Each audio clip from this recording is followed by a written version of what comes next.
Hello అండి, అందరికీ నమస్తే. వెల్కమ్ టు మై ఛానల్ మా ఇంటి వంటలు. ఈరోజు మీకు మా ఇంటి వంటల్లో ఒక మంచి రోటి పచ్చడి చూపించబోతున్నానండి. టేస్ట్ అయితే అద్భుతంగా ఉంటుందండి. ఖచ్చితంగా ఒక్కసారైనా ట్రై చేయాల్సిందేనండి, ఎంత బాగుంటుంది. మీకు కూడా ఈ వీడియో నచ్చినట్లయితే ప్లీజ్ అండి ఒక లైక్ చేయండి. ఇక ప్రాసెస్లోకి వెళ్ళిపోదామండి. ముందుగా స్టవ్ ఆన్ చేసుకొని కడాయి పెట్టుకొని అందులో ఒక టీ స్పూన్ వరకు ఆయిల్ అనేది వేసుకోవాలండి. ఈ ఆయిల్ హీట్ ఎక్కాక ఇందులో మనకి కారాన్ని బట్టి పచ్చిమిర్చి అనేది వేసుకోవాలి. ఇక్కడ నేను 4 పచ్చిమిర్చి అనేది ఇలా ముక్కలుగా కట్ చేసి వేస్తున్నానండి. ఈ పచ్చిమిర్చి బాగా వేయించుకొని తీసి పక్కన పెట్టుకోవాలి.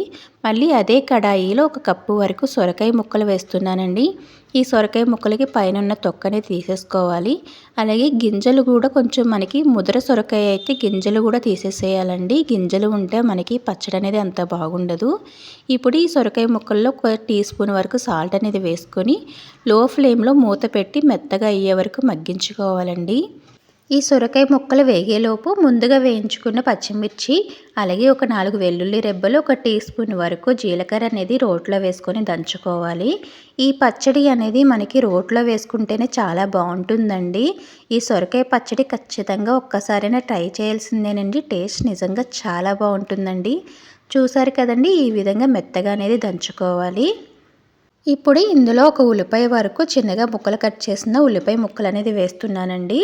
ఈ ఉల్లిపాయ ముక్కలు కూడా కొంచెం కచ్చా పచ్చాగా దంచుకోవాలండి. మరీ మెత్తగా పేస్ట్లా దంచుకోకూడదు. కొంచెం ముక్కలుగా ఉండేలాగే దంచుకుంటే సరిపోతుందండి.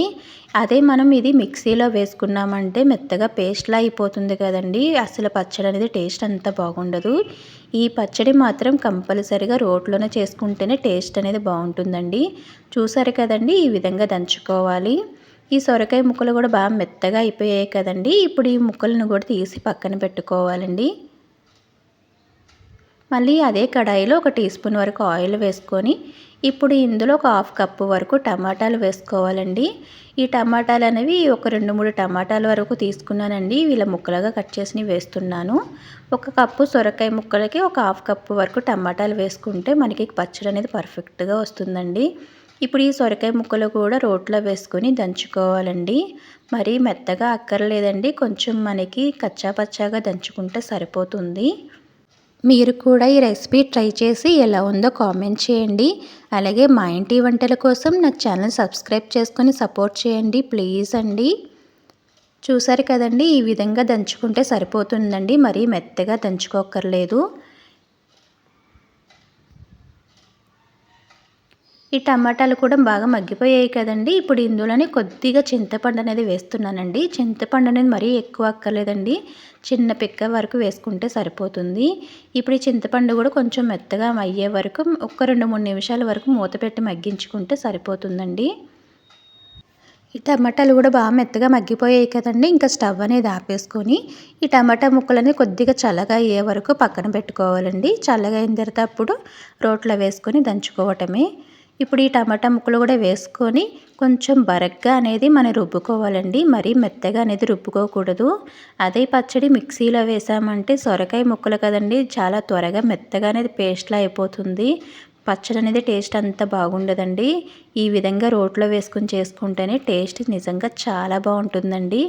ఎప్పుడు కూడా మనం సొరకాయతో పప్పు అలాగే కూర వండుతూ ఉంటాం కదా, ఒక్కసారి ఇలాగ రోటి పచ్చడి అనేది చేసి చూడండి. టేస్ట్ నిజంగా అండి, సొరకాయ నచ్చలేని వాళ్ళకు కూడా బాగా ఇష్టంగా తింటారు.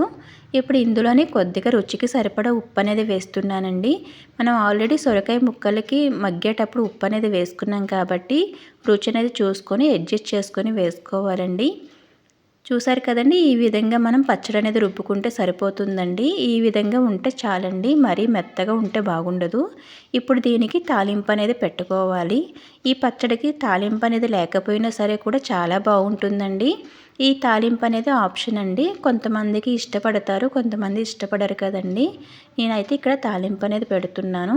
ఈ తాలింపు కోసం అని చెప్పి ఒక టీ స్పూన్ వరకు శనగపప్పు, ఆవాలు, జీలకర్ర, అలాగే ఎండుమిర్చి ఒక 2, కొద్దిగా కరివేపాకు వేసుకొని బాగా వేయించుకొని తాలింపు అనేది మనం పచ్చడిలో కలుపుకోవడమేనండి. అంతేనండి. చాలా టేస్టీగా ఉండే సొరకాయ రోటి పచ్చడి తయారైపోయింది. ఇది ఒక్కసారి ట్రై చేశారంటే మళ్ళీ మళ్ళీ ట్రై చేస్తారండి. అంత బాగుంటుంది. మీకు కూడా ఈ వీడియో నచ్చినట్లయితే ప్లీజ్ అండి ఒక లైక్ చేయండి. అలాగే మరిన్ని ఇలాంటి వీడియోస్ కోసం నా ఛానల్ సబ్స్క్రైబ్ చేసుకోండి. ప్లీజ్ అండి.